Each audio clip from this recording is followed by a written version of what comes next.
estou pedindo uma coisa justa? Acho que é. Eu creio de todo o meu coração que Deus quer nos falar. Amém. A gente não está aqui para passear, não está aqui para passar o final de semana. A gente está aqui porque a gente tem sede de Deus. E quer uma mudança de vida. Eu não sei se você está satisfeito com a sua vida. Eu não estou com a minha. Eu quero mais. Eu quero mais. A palavra diz que darei ao Senhor pelos benefícios que Ele tem me dado. Eu beberei o cálice da salvação. E Deus quer que a gente beba o cálice da salvação. Ou seja, tudo que Ele tem para nós, nós precisamos beber. Amém? Uma outra coisa que a gente precisa entender é que como a gente tem corpo, tem alma, ou a gente é alma, tem espírito, é muito fácil a nossa alma ficar vagando por aí, pelo pátio aí, ir para Conquista, Salvador, São Paulo, Cascavel, é muito fácil. E aí esse culto se transformaria num culto de corpo presente. Ou seja, o corpo está aqui, mas assim, a alma da gente está vagando por aí. E eu queria que a gente fizesse um exercício nessa noite, de estar aqui 100%. Eu lhe garanto que se a gente se dedicar 100% a ouvir ao Senhor, Ele vai nos falar. E a palavra dEle transforma a nossa vida. Amém? Eu senti de fazer esse apelo porque eu creio que Deus quer falar com a gente. Você crê também, não? Amém. Então, qual é o tema que nós estamos tratando desde ontem? Discípulo e o sofrimento. Discípulo e o sofrimento. Nós falamos sobre 3 tipos de sofrimento, correto? Um sofrimento, um tipo de sofrimento, ou reação ao sofrimento, né? É como o pessoal do Ocidente, ou seja, nós, aqui no Ocidente, reagimos, e nesse caso a gente é totalmente contrário a qualquer tipo de sofrimento, correto? Isso faz a gente buscar o caminho mais rápido, faz a gente buscar o caminho mais fácil, correto? E Jesus falou de 2 tipos de caminho, 2 tipos de porta, correto? E Ele falou para a gente lutar por entrar pela porta estreita, lutar por ir pelo caminho estreito, mas que a gente gosta de um caminho largo. Vocês concordam ou não? A gente gosta da porta larga, porque não dá trabalho, não tem confusão. A gente gosta assim das coisas imediatas. Eu estava comentando com os irmãos que tudo na vida cristã, absolutamente tudo na vida cristã é um processo. E se tem uma coisa que a gente não gosta é de processo. A gente gosta da coisa assim, toma lá, dá cá. Correto? Você fala com Deus, fala a senha, qual é a senha? Em nome de Jesus. Tudo junto. Aí Deus responde. Mas com Deus não é assim. Deus gosta do processo. Porque é no processo que Ele se revela e é no processo que a gente aprende. Isso exige de nós disciplina, dedicação, compenetração. Amém, queridos? Amém. Amém. Estamos todos aqui? Amém. De corpo, alma, espírito? Amém. Então, nós estamos falando de como o cristão reage ao sofrimento. Nós estamos no 3º ponto. O primeiro ponto é o quê? Pecado. Sofrimento por causa do pecado. O segundo ponto, qual foi? Decisões equivocadas. Você já tomou alguma decisão equivocada na vida? 1, 2, 10. Qual foi o resultado? Se a gente não aprender com o sofrimento, não tem mais com o que aprender. O sofrimento tende a nos ensinar, se a gente prestar atenção naquilo que aconteceu. Correto? O 3º ponto, que é? Por causa do Evangelho, por causa de Cristo. E eu comecei falando ontem que nós temos, hoje de manhã, que nós temos 3 tipos de inimigos. Quais são eles? O mundo, o diabo e a carne. Desses três, qual é o pior que você acha? O diabo? Eles não estavam aqui, por isso não ouviram direito, né? Mas o pior é a nossa carne. A nossa carne não gosta de disciplina. A nossa carne gosta de fazer a sua vontade. E o caminho mais curto. E o atalho. É ou não? Se tiver um atalho, a gente vai dar um jeito. Mas Deus nos leva pelos meandros, pelas curvas, pelas subidas, pelas descidas, nos ensinando a cada metro que a gente anda na vida. Amém? E o que a gente tem que passar, a gente tem que passar. Não estou falando de karma, aquele negócio de você tem que pagar o seu pecado. Não é isso não. Eu digo que nós precisamos aprender as lições. Precisamos aprender. Quem é professor aqui sabe que por falta de uma boa base no primário, hoje há uma grande dificuldade na faculdade. Não aprendeu aquela continha lá que o professor ficava em cima. 2 mais 2 é quanto, menino? 2 mais 2 é quanto? Aí não aprendia. Aí quando chega lá na faculdade, não passa na prova de engenharia. Por quê? Porque não aprendeu lá. Porque a gente gosta de já entrar na engenharia, né? Mas não tem isso. Toda escada tem o primeiro degrau. Assim é a vida. Quando Jacó, fugindo de casa, para não ser morto pelo seu irmão, ele deita, dorme com o travesseiro, uma pedra por travesseiro, ele tem um sonho. E o que é que ele vê naquele sonho? Uma escada. Foi uma rampa? Não, foi uma escada. Foi uma escada rolante? Não, foi uma escada. Está falando da vida cristã. A vida cristã é feita de degraus, que a gente tem que passar um por um. Eu, quando subo na escada, eu vou de 2 em 2 degraus, se possível 3. Mas com Deus não é assim. E a escada tem o degrau, o patamar e o... Como é o nome daquela face vertical? Espelho. Então você sobe no patamar e se encontra no espelho. Aí você se vê. Aí Deus pergunta, você está na hora de subir? Aí você fala, acho que não, Deus vai ficar mais um tempinho nesse patamar. Mas chega uma hora que vai subir. E subir uma escada é necessário esforço. Escada e joelho é um encontro muito difícil. Coluna é um encontro muito difícil, escada e joelho. Mas nós temos que passar. A vida cristã é uma escada, não é uma rampa. Amém? Então alguns de nós, ou todos nós, estamos aqui nesse encontro, numa escada. E Deus está nos chamando para o próximo patamar. Amém. Você crê nisso? Não? Amém. Você crê que Deus chamou você aqui para subir para outro patamar? Amém. Então Deus está nos chamando para isso. Então existe um sofrimento que é causado pelo Evangelho. É causado pela nossa vida com Cristo. Eu falei com os irmãos que existe uma lei da ação e da reação.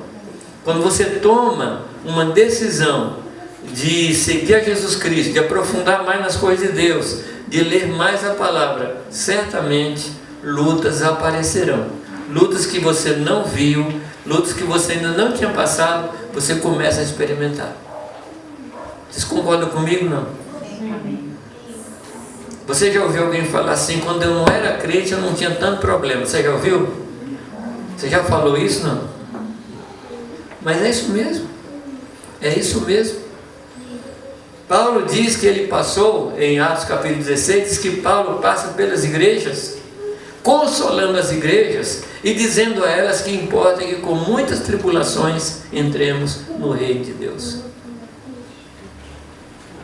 Nenhum amém? Tudo bem, e a Bíblia? É a Bíblia que fala isso, não. Não você precisa falar amém, porque é a Bíblia que fala, né? Importa que com muitas tribulações entremos no reino de Deus. Que tipo de tribulação? Tribulação produzida por nossa carne, tribulação produzida por Satanás, tribulação produzida pelo mundo. Mas são tribulações, amados. E as tribulações estão aí conosco todos os dias. Sim ou não? Sim. Amém? Amém? Muito bem. Então nós precisamos passar por isso. E Paulo, eu li com vocês, Colossenses 24, diz que eu regozijo-me agora no que padeço por vós, e na minha carne cumpro o que resta das aflições de Cristo, pelo seu corpo, que é a igreja. Eu vou caminhar aqui em dois caminhos paralelos, no sentido de sofrimento pelo Evangelho e sofrimento por Cristo. Quando eu falo de sofrimento por Cristo, eu falo das transformações que Deus vai produzindo em nós, que não são indolores, são transformações que doem. A palavra promete para nós que Deus supre as nossas necessidades enquanto dormimos, mas Deus só nos transforma enquanto estamos acordados. Eu não sei você, mas eu gostaria que em algum momento da minha história Deus chegasse lá no céu, onde tem um painel grande assim do controle da minha vida, e Ele apertasse um botão ali, desse um reset, formatasse, colocasse programa novo e eu saia totalmente transformado. Só que esse painel não existe. E Deus só trabalha na minha vida com a minha anuência, com a minha concordância. Sabia disso, não? O salmista diz assim: Senhor, sonda-me. Quem se lembra do resto? Sonda-me, pois tu me conheces. O que ele está dizendo? Tira o que está escondido, tira para fora e mostra para mim, porque o Senhor me conhece, mas eu não me conheço. E às vezes, amado, Deus me dá cada susto com o que eu vejo em mim. Você já não se assustou com você em alguma hora?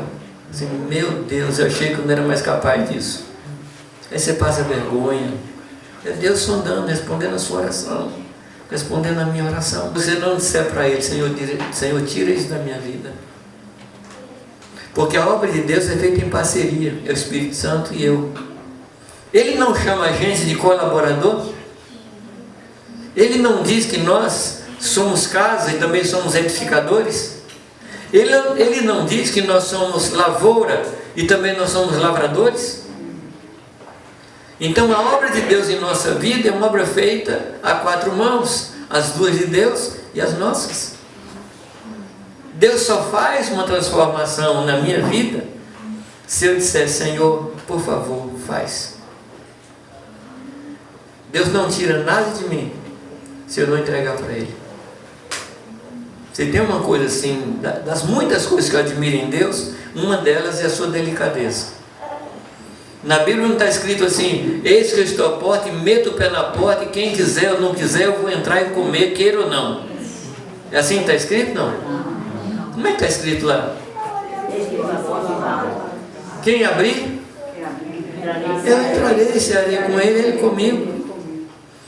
Há muitos anos escutei a história de um pastor que pediu a um pintor para fazer uma pintura mais ou menos desse tipo aqui. E o pintor desenhou um coração, e o coração com uma portinha. E aí chegou o pastor e falou: está pronto. E o pastor falou: como é que está pronto? Não está faltando uma coisa nessa porta? O pintor falou assim: não está faltando nada. Não, mas não está faltando uma maçaneta. Ele falou: pastor, maçaneta de porta de coração é do lado de dentro, não é do lado de fora. O Senhor não vai pegar na maçaneta da sua porta e falar assim: eu vou entrar no seu coração. É um convite. É um convite que a gente faz a Ele. Eu me lembro quando Jesus caminhava com os dois pelo caminho de Emaús. Você lembra dessa história? Eu não estou lendo os textos não, porque você conhece toda a Bíblia. Eu falo aqui, você já processa lá, cai na tela o texto que eu estou falando. Jesus ia passando com os discípulos por Emaús, no caminho de Emaús. Quando chega a determinado lugar, eles vão entrar e Jesus faz menção do que vai passar. 2 vezes Jesus faz isso. Não sei se você já reparou, 2 vezes faz isso na Bíblia. Uma na tempestade, quando ele faz menção de caminhar, e o pessoal ia ficar lá no barco na tempestade, e aqui. Aí o que eles falam para Jesus? Senhor, vê se faz tarde, fica com a gente. E por esse convite, ele entra. Você está querendo, você está compreendendo o que eu quero dizer? A gente fala: Senhor, transforma minha vida. O Senhor fala: transformai-vos. Senhor, enche a minha vida. O Senhor fala, enchei-vos. Afinal, de quem é a responsabilidade? Dele ou minha? É minha responsabilidade de buscar ser cheio do Espírito Santo. E Ele me enche quando eu busco. Buscar-me-eis e me achareis quando me buscardes de todo o vosso coração. Ah, mas essa noite é uma noite especial para mim e para você. E a noite especial quem faz é a gente. A gente é que faz a noite ser especial. É a gente que faz as reuniões serem especiais. Assim, puxa, hoje foi especial que Deus desceu. Não, Deus já estava. Deus não desce, Deus está aqui.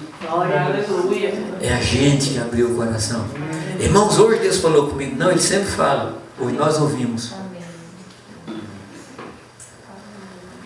Eu não sei se você sabe o processo do raio. O raio é uma centelha que vem de cima para baixo. Mas você sabe que nenhum raio vem se não houver um raio piloto invisível que vai daqui para cima? Você sabia disso? Não? Esse é o processo do raio. Você sabe que não chove se não subir o vapor? Isso você sabe, né? Então nós criamos condições para o Senhor operar na nossa vida. Nós queremos? Nós queremos, amados? Amém. Se nós quisermos. Amém. Se nós quisermos, o Senhor vai fazer nesta noite. Aleluia. Nas nossas vidas. Amém. Agora, como eu estava falando, essa transformação não é indolor. Deus não atua com anestesia. Eu me lembro que eu estava em Manaus e me surgiu um furúnculo. Tinha umas moscas lá que picavam e dava bolha depois e crescia aquele negócio terrível. Eu estava num lugar lá que não tinha anestesia. Aí vieram uns irmãos lá bem fortes e um com bisturi e me seguraram e abriram aquele negócio. Aí eu chamei para minha mãe, falei em línguas. Foi assim a maravilha. Assim Deus faz. Assim Deus faz. Amém. Se me conta alguma história na palavra que não custou alguma coisa para o servo de Deus. Então eu estou falando de sofrimento por causa de Cristo. Se quer mais de Deus, você tem que se esvaziar de você. Não cabe duas presenças no mesmo lugar. Ou a nossa presença, ou a presença do Senhor. O segundo aspecto desse sofrimento é o sofrimento por causa do Evangelho. Isso não significa que você lê o Evangelho e sofre o Evangelho. Quando eu falo de sofrer pelo Evangelho, é sofrer por causa da pregação do Evangelho. Amados, a fé que não produz alguma coisa é uma fé morta. Não é isso que o nosso irmão Tiago fala? A fé sem obras é morta. Nós temos dois grandes objetivos aqui na Terra. O primeiro objetivo é ser santo, ou seja, parecido com Cristo. O segundo objetivo é levar pessoas para o reino dos céus. Eu vou falar de novo, que você esqueceu de falar amém. Nós temos dois objetivos na Terra. O primeiro objetivo é ser parecidos com o Senhor Jesus Cristo. Porque nós estamos vindo de um desastre. Correto? Nós passamos por um desastre e nós somos totalmente desfigurados. Nós perdemos a imagem e semelhança do Senhor lá no Éden e nos tornamos parecidos com Adão. E agora nós estamos no processo de reforma, de funilaria, de lanternagem, não sei como é que você chama aqui. E nós estamos nesse processo dolorido, até ser Cristo formado em mim, até o ponto de quando Ele se manifestar, eu vou ver como Ele é e eu serei como Ele é. Então esse é um processo. E vai ser assim, amados. Vai ser assim. O Senhor vai chegar, vai nos tomar pela mão, vai nos apresentar diante do Pai e vai dizer: eis aqui os filhos que tu me deste, e eu não me envergonho de chamar os meus irmãos. Você crê nisso? Não? E o mais bonito, olha, se você acha bonito os irmãos aqui cantar, vou te dar uma notícia: Jesus vai cantar naquele dia. E por que ele vai cantar? Porque ele vai ver o resultado do penoso trabalho da sua alma e vai ficar satisfeito e vai cantar louvores ao Pai. Aleluia. Porque todos seremos parecidos com Ele. Então esse é um trabalho que gera sofrimento. Mas tem um outro trabalho, amados, que é manifestar a glória do Senhor, para que outros cheguem aos pés do Senhor Jesus Cristo. A nossa fé tem que redundar nessas duas coisas: sermos parecidos com Cristo e levarmos pessoas aos pés do Senhor. Daqui não levaremos nada a não ser pessoas. Não levaremos riqueza, não levaremos sapato, não levaremos carro. A única coisa que nós vamos levar aqui é gente. Por isso que a palavra de Deus diz: das riquezas de origem iníquas, fazei amigos, granjeai amigos, para que quando estas, o que? As riquezas vos faltem, esses amigos vos recebam nos tabernáculos eternos. Como é que está isso na sua vida? Como é que está isso na sua vida? Você está pregando a palavra? Você está fazendo discípulo? Mas Deus não nos chamou para participar da reunião. Deus nos chamou para fazer discípulo. Daqui desta terra não levaremos nada senão amigos. Amém. Amém. Amém. Amém. Amém. Amém. Há uma palavra de Deus que diz assim: alegra-te, ó estéril, aqui não destes a luz. E ele fala que a estéril será mãe de quantos? Muitos filhos. Muito significa o quê? Muitos. Não, mas muito. Fala para mim, o que é muito para você? Deixa eu te contar uma outra história dentro da história. Chegou um rei diante de um profeta que estava na cama e morrendo. O profeta estava com a doença da qual ia morrer. E o profeta chegou para o rei e falou assim: lança flechas. Lança flechas. E o que foi que o rei fez? Lançou 3 flechas. Lembra disso? Não? E o profeta falou para ele: você lançou 3 flechas, então você vai ter vitória limitada. Se você tivesse lançado mais flechas, você ganharia dos teus inimigos definitivamente. Quem é que pôs limite? O profeta ou Deus? O limite, o profeta ou foi Deus? Aliás, o rei ou Deus? O rei pôs limite. Por isso estou te perguntando: muitos para você significa quantos? Quantos discípulos? Isso. Milhares. Milhares. Talvez você não ganhe 100 discípulos aqui, mas talvez ganhe um discípulo que tenha capacidade para ganhar 10, ganhar 100. Amém. Amém. A palavra de Deus diz, amados, que nós somos como a semente do reino. Nós somos a semente do reino. E a semente gera 30, a 60 e a 100. Se você tiver que gerar 30, meu amado, gera 30, não gera 29 não. E nem gere 31. 29 é preguiça, 31 é soberba. Mas gera tudo que você tem que gerar. O que a gente não pode pensar é um crente estéril. Se ele fala que é estéril será mãe de muitos filhos, significa que o que não é estéril vai também gerar muitos filhos. Mas ali tem uma coisa, ele fala o quê? Alarga as cordas e finca as estacas. Há um trabalho nosso. De que é que ele está falando? De salão? Não, ele está falando de coração. Eu tenho que alargar meu coração para caber muita gente. Quantos? Alargar o coração, fincar as estacas, os princípios, os fundamentos. Esse é um trabalho nosso. E Deus vai trazer os filhos. Mas nós vamos preparar lugar para eles. Agora nós estamos num século que as pessoas não querem ter filho. É mais fácil ter um cachorro. Eu fico escandalizado, muito escandalizado, e muito que é muito mesmo, com as campanhas para adoção de animais. Tem aqui na Bahia, não? Campanha de adoção de animais. Eu nunca vi uma campanha para adoção de criança. Ao contrário.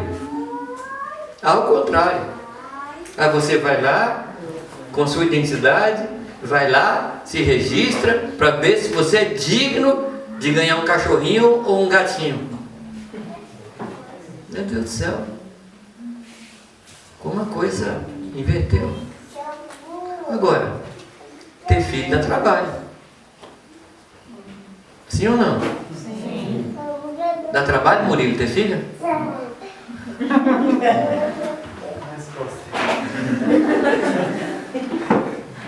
Assim, eu não sei se na face da terra tem alguma coisa mais difícil que ter filho, que criar filho. E alguém diz que a mulher leva 9 meses na barriga e o homem leva 20 anos no ombro. Eu não sei se tem uma coisa mais difícil que ter filhos. E o problema é que outra coisa você vai lá, reclama no PROCON e devolve. Mas filho você não devolve. Ao contrário, você tem que prepará-lo para o Senhor.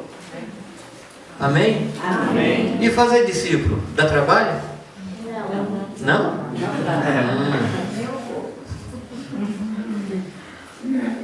É o mesmo trabalho. É o mesmo trabalho. É levantar de madrugada para orar. É nem dormir. Hoje eu recebi alguma notícia de alguns discípulos. Eu estou aqui, mas não estou aqui. Eu tive que orar hoje para poder estar com vocês. Porque discípulos estão com problema e perturbando meu coração. Eu não posso falar assim, Deus está entregue nas tuas mãos. Eu falo, não. Eu tenho que chorar e gemer por eles até Cristo ser formado na vida deles. Dá trabalho? Dá, mas eu quero perdê-los? Não. Agora, você pode escolher não ter discípulos, você pode escolher, mas você não está dentro do plano de Deus. Você não está fazendo o que Deus quer. Amém? Amém. Você quer largar seu coração hoje? Amém. Você quer esticar as cordas? Amém. Você quer fincar as estacas? Amém. E você precisa orar então. Amém. Deus me dá filhos, senão eu morro. Como John Knox, orar pela Escócia. Senhor, me dá a Escócia, senão eu morro. Me dá a Escócia, senão eu morro. Lembra de Ana, mãe de Samuel? Ela gemia. Ela gemia, Senhor, me dá filho. Me dá filho ao ponto de Eli achar que ela estava bêbada. Lembra disso, não? Aí ela falou, não estou bêbada. E aí Deus promete para ela que ela ia ter um filho. E ela tem um filho. Você se lembra que ela pedia filho durante muitos anos? E aqui é importante a gente falar isso. Que ela pediu um filho e o Elcana teve um filho com a Penina, que era escrava dela. E a Penina, quando agarrou o filho nos braços, começou a fazer chacota, começou a zombar da outra. Eu tenho, você não tem. Aí ela ficou injuriada. Como é que a minha escrava tem filho e eu não? E começou a pedir a Deus, e Deus não dava. Deus só deu um filho para ela, quando ela mudou a oração. Ela falou, Deus me dá um filho para entregar a ti. Aí Deus falou, agora sim. Dali a um ano, ela chegou naquele lugar com o filho. E passado um tempo, quando o filho está desmamado, ela veio entregar o filho para o serviço do Senhor. Os discípulos são para o Senhor. Amém. São para o Senhor. Tem gente que quer ter discípulos só para mostrar que é bom. Aí Deus não vai dar. Mas nós precisamos orar, Senhor, Deus me dá discípulos. Amém. Eu quero que o Senhor cure meu ventre. Eu quero gerar pessoas para o Senhor. Amém. Amém, amados? Amém. Eu não estou lhe condenando se você não faz discípulo. Estou lhe animando a ter discípulo, porque essa é a vontade de Deus para mim e para você. Quantos discípulos? Eu não sei. Eu gosto de lembrar da história de um amigo nosso que já está com o Senhor, um irmão chamado Ernesto Comanapali. Eu gosto de lembrar da história dele, que sempre me anima. É um irmão indiano. O pai dele era cristão, e o pai dele é fruto de um trabalho de um missionário inglês que trabalhou na Índia por 23 anos e ganhou um casal só. Mas nesses 23 anos ele cuidou desse casal muito bem. E esse casal teve 8 filhos, e o Ernesto é o mais velho. Todos eles se tornaram pastores. E quando eu conheci ele, na Índia, a congregação dele tinha em torno de 2 milhões de discípulos. O que você acha? Aí eu pergunto a você, quantos discípulos em inglês ganhou? Então 2 milhões mais o casal, né? Um casal e 2 milhões. Mas é isso que Deus tem para você. É isso que Deus tem para nós. Eu cheguei um dia em Cochabamba, na Bolívia, e um homem enorme, barbudo, chegou para mim. Quer dizer que você é meu avô? Eu estou acostumado, né? Os menininhos chamando de avô, menininhos chamando de avô, mas aquele homem daquele tamanho. Eu fiquei assim, sem jeito, né? Sou. Eu falei, você é meu avô. Você não é pai da fé de fulano? Eu falei, sou. Então ele é meu pai na fé, então você é meu avô. Não foi essa a promessa de Deus, que a gente veria os nossos filhos? E os filhos dos nossos filhos?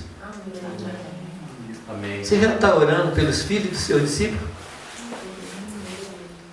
Jesus não orou assim? Senhor, eu oro por esses e por aqueles que vão ouvir a palavra através desses. Agora, tem sofrimento nisso? Claro que tem. Mas esse é o nosso chamado. Esse é o nosso chamado. Amém, queridos? Amém. Sofrer por causa do Evangelho. Quando Paulo foi encontrado pelo Senhor no caminho de Damasco, ele falou para Ananias vir e impor as mãos sobre Paulo, e que Paulo iria recobrar a vista e ia ser batizado. E você se lembra o que Ananias fala para Deus? A gente com a mania de informar Deus das coisas que estão acontecendo, né? Ananias fala, Senhor, esse homem que você está mandando eu visitar, ele tem uma mania, assim, um hobby de perseguir crente. Aí só me manda ir lá. O que Deus fala para ele? Vai lá, que eu vou usar esse homem e eu vou mostrar para ele como importa sofrer pelo meu nome. Deus chamou Paulo para sofrer pelo nome dele. E aí Paulo diz que ele padeceu açoites, prisões, naufrágios por causa da igreja.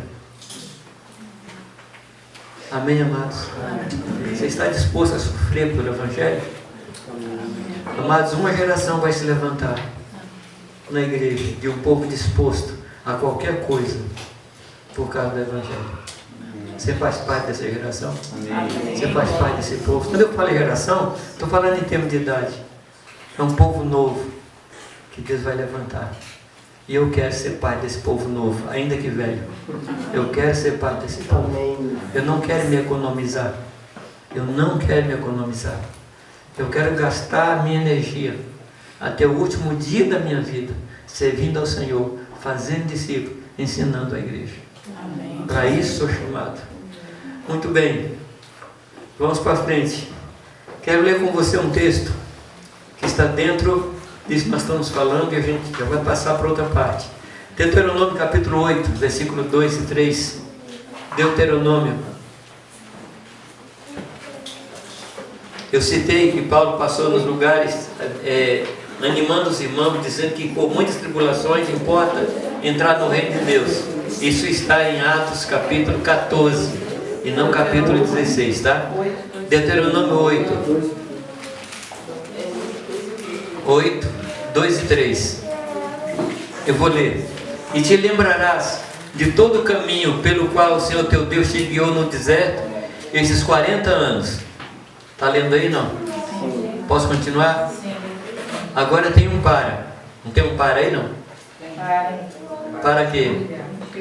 Te humilhar e te provar, e para saber o que estava no teu coração, se guardarias os seus mandamentos ou não. E te humilhou, e te deixou ter fome, e te sustentaste, nem teus pais o conheceram, para te dar a entender que o homem não viverá só de pão, mas de tudo que sai da boca do Senhor, disso viverá o homem. Mas para que o homem aprendesse que ele era sustentado por aquele que saía da boca de Deus, ele precisou ser humilhado. E humilhado por quê? Para perder a esperança em todas as outras coisas que não eram o pão de Deus, que não era o maná do Senhor.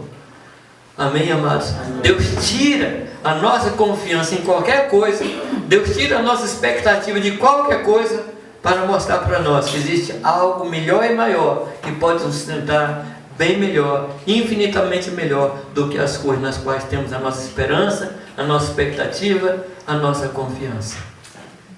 Amém, amados? Amém. As coisas dessa vida nos decepcionam. Deus nunca nos decepciona. Amém. Nunca, nunca.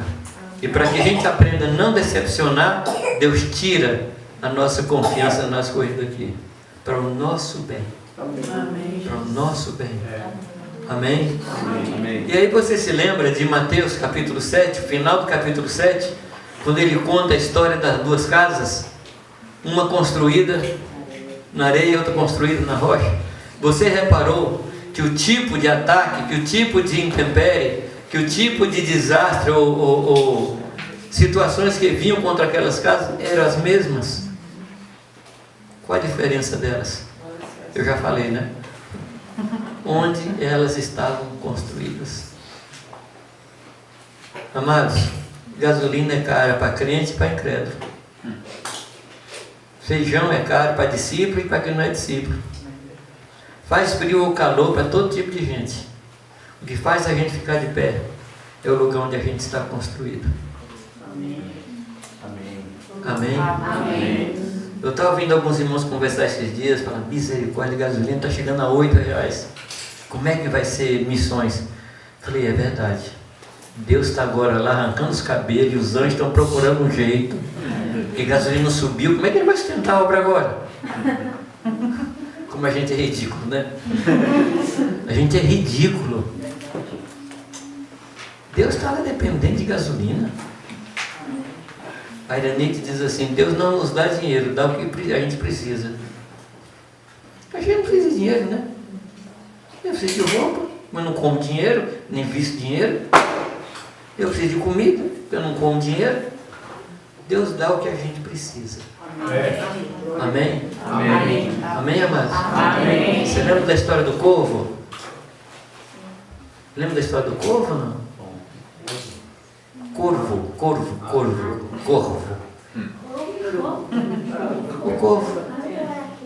O corvo e Elias. O que aconteceu com Elias e o corvo? Ele estava numa caverna, morando na caverna, e Deus mandava o quê? Todo dia um corvo. O corvo é uma ave de rapina, come carne. Você já pensou no ridículo? Deus não podia ter mandado um pombo e não come carne? Por segurança? Por que Deus manda um corvo? Para mostrar que Deus domina tudo. Ele falou para o corvo, você só vai abrir o bico para segurar a carne, mas você não vai comer. Você vai levar para o meu cérebro. Meu pai na fé contava uma história de uma mulher muito grata a Deus, mas muito grata a Deus. E uma molecada da igreja, muito traquino, ficava mexendo com ela. Tudo que Deus traz para você, tudo que você ganha de Deus, é Deus. Um dia que ela estava orando, porque estava faltando comida em casa, eles foram lá, compraram alguma coisa lá e jogaram pela janela. Se a mulher vê que eles estavam jogando. Aí a mulher pegou aquilo lá e falou, ah, Deus, muito obrigado. As meninas chegaram, não foi Deus não, nós que trouxemos. Assim, pode até ser o diabo que trouxe, mas foi Deus que mandou.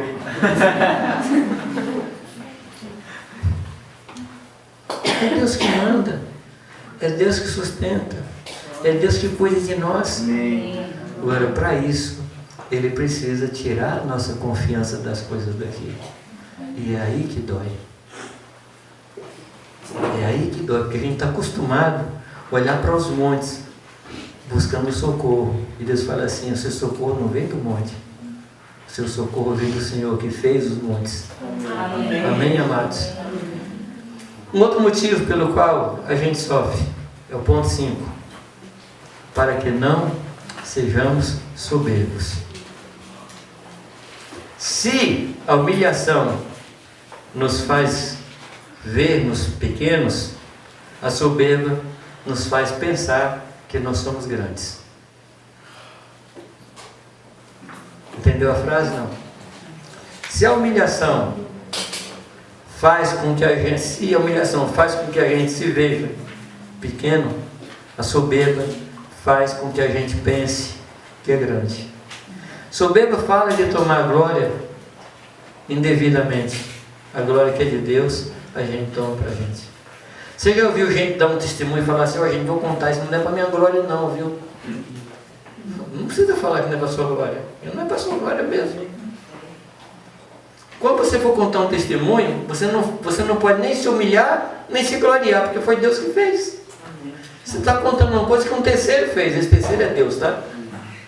Então você não tem nem por que se humilhar, nem por que se tornar soberbo, nem se gloriar naquilo. Mas muitas vezes a gente é orgulhoso, é soberbo, acha que a gente é bom por causa das nossas próprias capacidades. E a gente não é. Amém? Então a gente precisa de um processo de Deus para nos colocar no devido lugar. A palavra nos ensina que nós não devemos pensar de nós mesmos mais do que convém, mas segundo a medida da fé que Deus repartiu com cada um de nós. Ou seja, eu preciso ter uma visão de Deus de quem realmente eu sou e trabalhar em cima disso.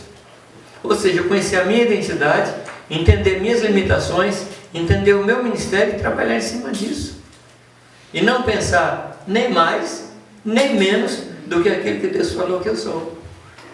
E o sofrimento me faz ver a minha realidade.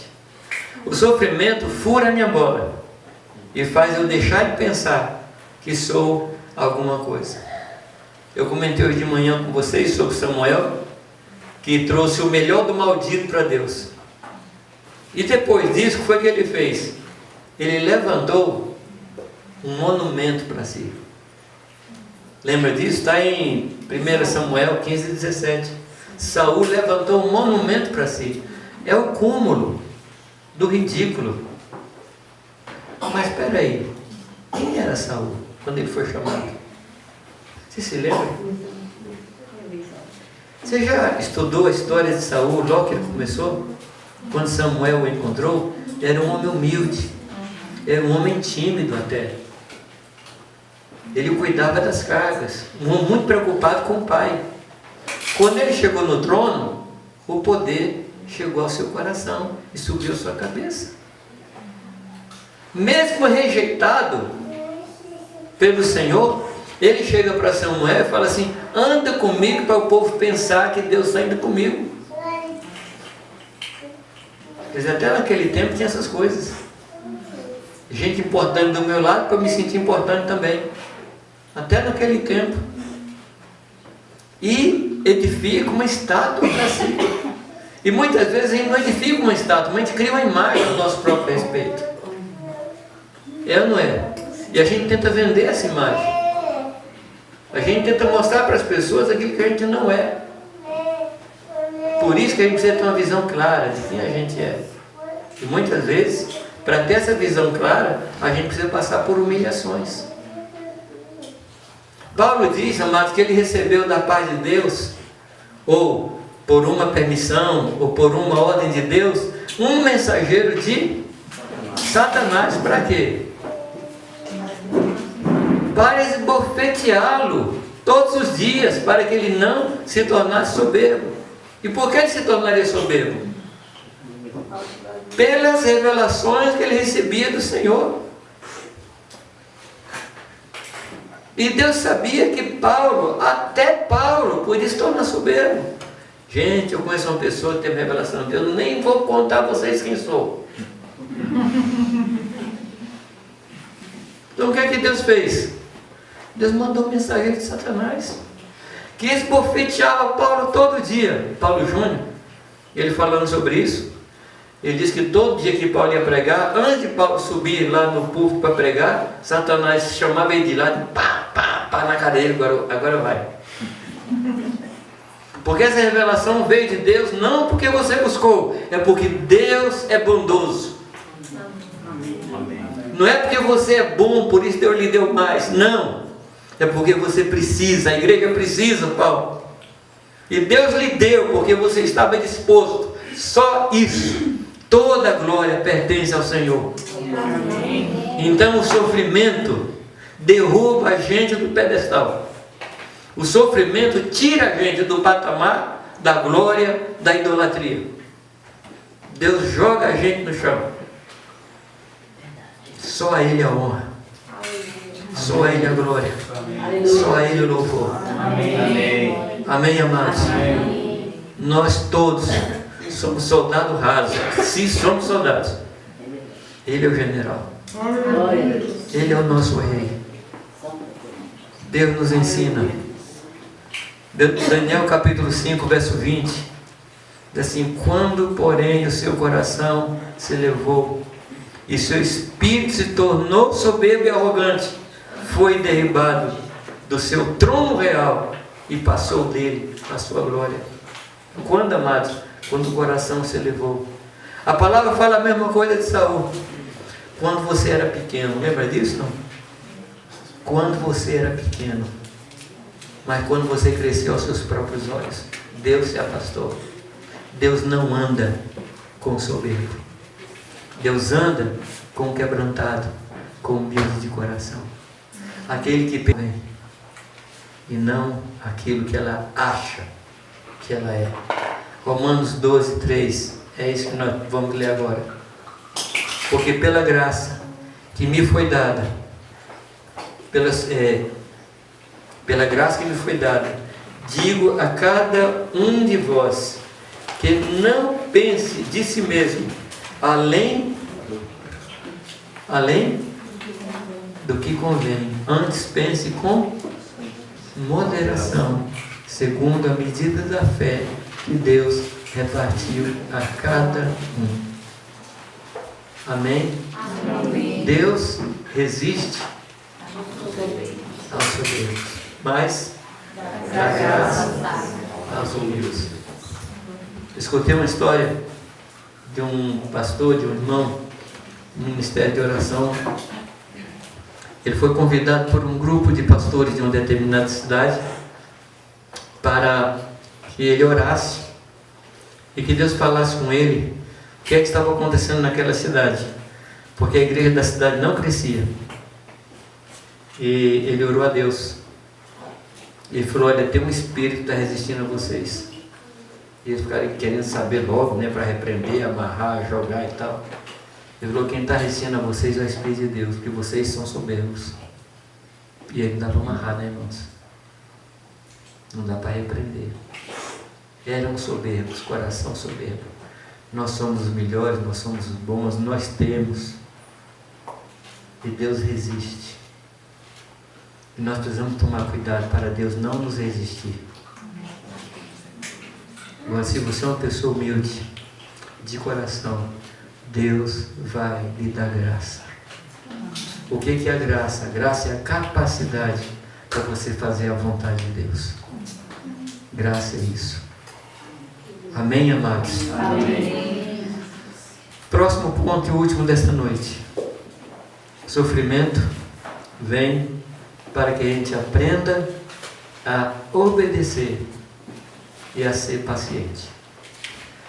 Eu tenho uma péssima notícia para você. Obediência não é um dom, é um aprendizado.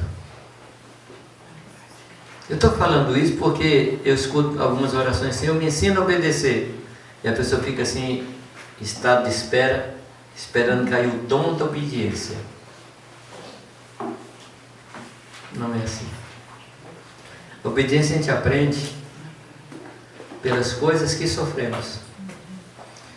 Eu comentei com vocês que se tem uma coisa que a gente gosta é de fazer a própria vontade. E quando é negado a nós o fazer a nossa vontade, isso causa sofrimento. Correto? E eu falei para vocês: se você quer saber se uma pessoa é mansa, o que você deve fazer? Você não deve fazer, tá? É assim, teoricamente, tá? Não vai sair por aí contrariando só para testar a pessoa se ela é mansa. Não faz isso não. Aí é tentação.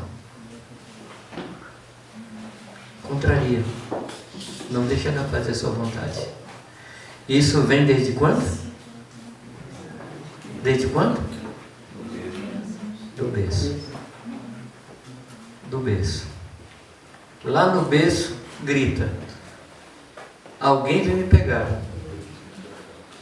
E o primeiro que for pegar vai ser o servo e o escravo daquela criança o resto da vida. A criança, ele descobre o canal. Ele descobre o canal. Em quem vou mandar? O primeiro que chegar lá, uma, duas vezes, fala assim: é aqui. O negócio é aqui, ó. Esse é o rumo. Barriguinha cheia, fralda trocada. Ele quer dar uma volta na casa.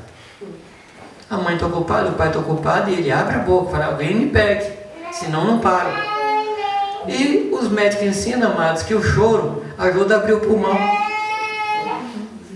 Então deixa o menininho chorar, a gente faz bem para ele.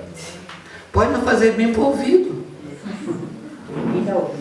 Mas se você fizer isso, você já vai estar ensinando para ele desde cedo o dom da obediência, que não é dom. Você vai estar ensinando para ele. Em Hebreus capítulo 5, diz que o Senhor Jesus aprendeu o que, amados? Eu pergunto a você: Jesus era desobediente? Como é que ele aprendeu a obediência? Explica esse negócio aí. Vamos, gente, me ajuda, eu vou tomar uma água com vocês. Ele é Deus, mandava. Em algum momento da eternidade, Jesus obedeceu a alguém? Não. Ele sempre mandou. Ele dizia para o anjo: vai lá, vem cá, sobe, desce. Mas como homem, ele precisou aprender a obedecer. Era um negócio que ele não sabia, desde pequeno. E a Bíblia diz que ele, sendo aperfeiçoado, ele não é sem pecado, é no sentido de completo. Ele fez o curso todo. Ele se tornou autor de salvação eterna de todos os que lhe obedecem. O que você acha? Obediência é alguma coisa importante? É tão importante que uma desobediência levou todos os homens para o inferno. E uma obediência levou todos os homens para o reino dos céus. É só isso. Pela desobediência de um homem entrou o pecado e a morte no mundo. Por causa da obediência de um outro homem entrou a vida no mundo. Amém. Amém? Não trate desobediência como alguma coisa sem importância. Você sabe que eu tenho encontrado pais que disciplinam os filhos por causa do valor da coisa quebrada? Deixa eu te contar. Tem lá um copo que eu chamo copo cristal Sica. Você sabe o que é cristal Sica? Aquele de massa tomate, aquelas coisas. Esse é o cristal Sica. Ainda tem? Tem. Jurema, sei lá o nome. E tem um cristal, aquele cristal da Blumenau, aqueles cristais Strauss. Aí você fala com o menino: não mexe com isso. Ele quebra o cristal Sica. Você fala assim: é baratinho. Aí não acontece nada. Agora quebrou o cristal Strauss, aí a lenha Pentecoste vai cair na casa. Você entendeu o que eu quero dizer? O problema não é o valor do que ele quebrou. O problema é a desobediência. E ela tem que ter tratada com a mesma rigidez, com a mesma seriedade. Porque não é a consequência do que ele fez, é o que ele fez. Amém? Amém. E os nossos filhos muitas vezes nos obedecem querendo ganhar alguma coisa. Filho, faz isso. O que é que eu ganho? Você ganha se não fizer. E uma outra coisa que eu já vi pai fazer é contar até 3. Você já viu, não? Agora eu lhe pergunto: quando foi que Deus contou até 3 para ele parar de pecar? Filho, eu vou contar até 3 para você abandonar o adultério. Você já viu isso na Bíblia? Eu vou contar até 3 para você deixar de ser homicida. Eu vou contar até 3 para ele parar de mentir. não minta, não roube, não mate e ponto. Lá em casa a gente aprendeu, as meninas e o menino, a contar até 1. No 2 era cinta. No 2 era cinta. Por quê? A gente estava ensinando a obedecer.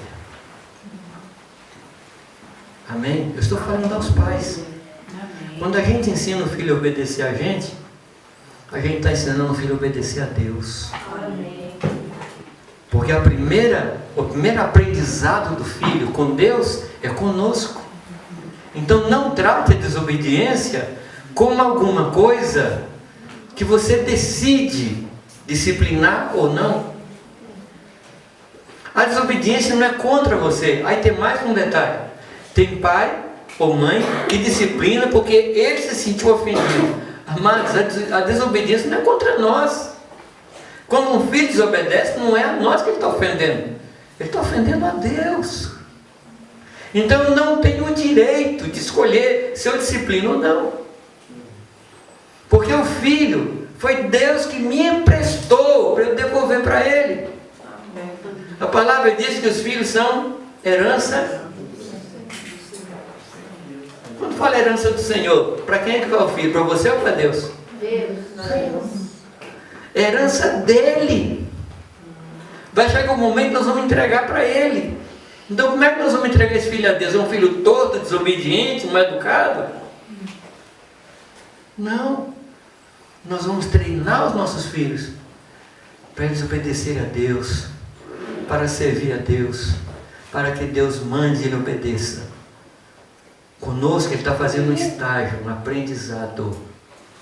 Amém? Está claro isso, amados? Amém. Quando a gente não disciplina os filhos, nós estamos cometendo um crime chamado de prevaricação. Prevaricar é quando uma autoridade não toma a providência necessária para aquele ato. Davi não contrariava Adonias. Eli não contrariava seus filhos. Quando o povo começou a falar dos filhos de Eli, dizendo assim: Eli, seus filhos estão fazendo e acontecendo. Ele chamou os filhos e perguntou: meninos, você não acha que fazer isso é errado? Você não acha? Ele vai falar assim: não. Bom. Não havia uma voz de comando. Não havia uma determinação. Por causa disso, Eli e a sua descendência foi cortado do sacerdócio. Não é isso que nós queremos. Quando Deus chama Abraão, ele diz: eu escolhi você para você fazer os seus filhos andarem em juízo e retidão depois de você, para que Deus faça cumprir o que a seu respeito ele tem falado. Quem vai abençoar as famílias da terra é Deus. Mas qual o canal que ele vai usar? Nós e a nossa casa. Por isso a nossa casa precisa estar em ordem. Mas a disciplina, ela vem para nos ensinar a obedecer. Provérbios 3, versículo 11, diz o quê? Filho meu, não rejeites a correção, nem te enojes da sua repreensão, porque o Senhor repreende a quem ama, assim como o pai ao filho a quem quer bem. Se você quer bem ao seu filho, faça como Deus faz. Repreenda, discipline, castigue quando for necessário. Mas não porque você é ofendido. Eu só dou um testemunho a vocês. Quando nossas filhas nasceram, eu fiz uma cerimônia lá em casa de dedicação de uma cinta que eu trouxe da Bolívia. Eu separei aquela cinta, eu santifiquei aquela cinta. Essa cinta vai ser, o ministério dela é esse. Uma cinta bonita. Primeiro eu tinha trazido para mim, depois usar na calça, né? Mas era muito bonita. E nessa cinta tem que ser mais santa. Então eu dediquei aquela cinta, nós dedicamos aquela cinta.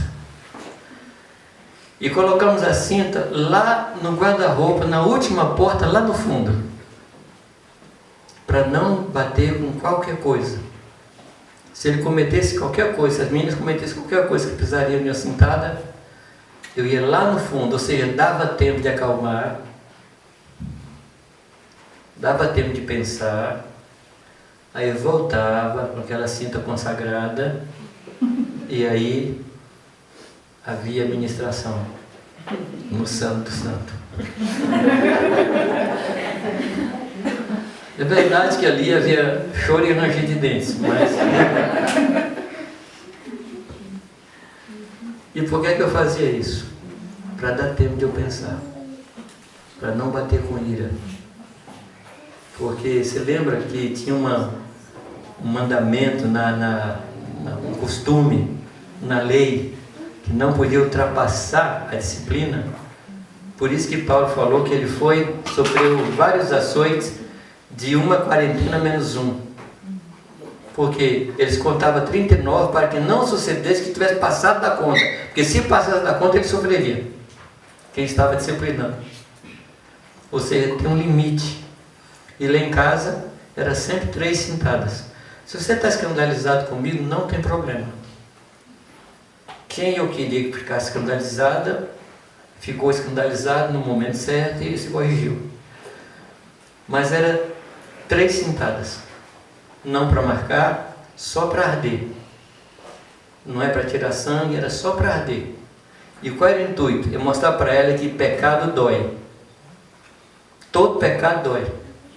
Então o que é que a gente estava ensinando para elas? Quando o diabo viesse tentar, falava: diabo, eu não vou cair na sua, porque quem apanha sou eu, não é você. Então cai fora.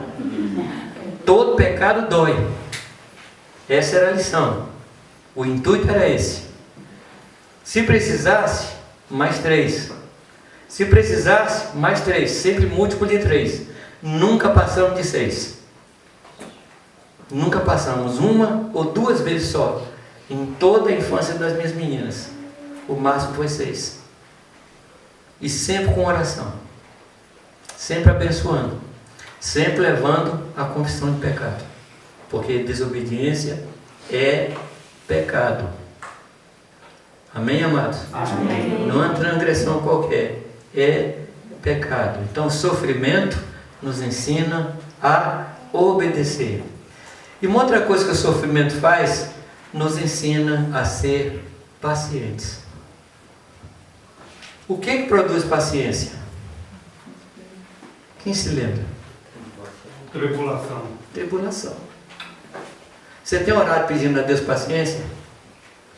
Então, está descobrindo por que tem tribulação? A tribulação produz paciência. A paciência produz perseverança.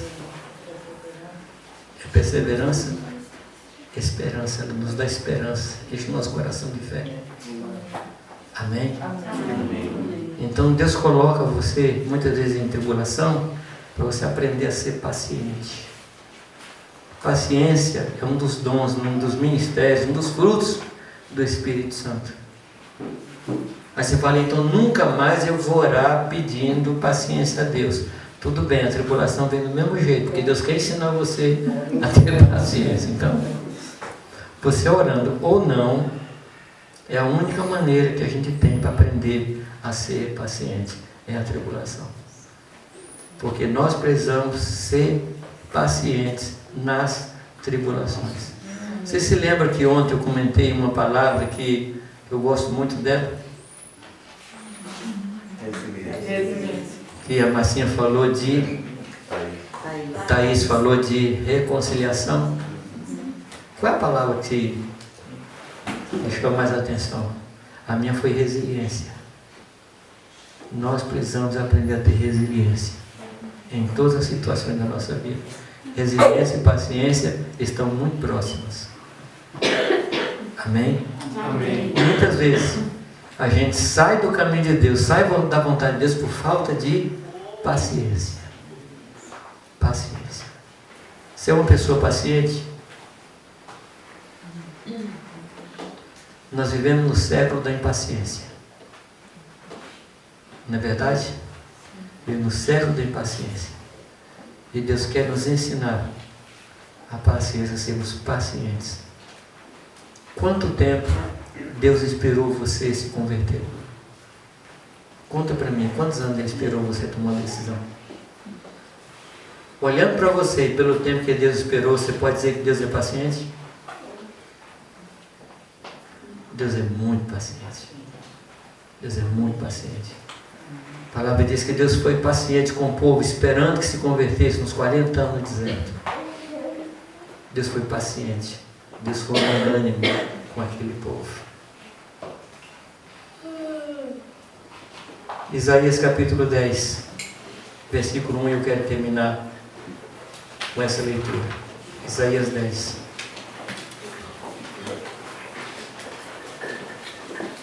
E acontecerá naquele dia que os restantes de Israel e os que tiverem escapado da casa de Jacó nunca mais se estribarão sobre aquele que os feriu. Antes estribar-se-ão verdadeiramente sobre o Senhor, o Santo de Israel. Os restantes se converterão ao Deus forte, sim, os restantes de Jacó, porque ainda o teu povo, ó Israel, seja como a areia do mar, só o remanescente deles se converterá. Uma destruição será determinada, transbordando em justiça, porque determinada é já a destruição. O Senhor Deus dos exércitos a executará no meio de toda esta terra. Qual é o sentido aqui? Que Deus está controlando e Deus vai nos levar àquele lugar que Ele quer nos levar. Amém? Ele vai nos levar ao lugar que Ele quer nos levar. Agora, concordamos com Ele?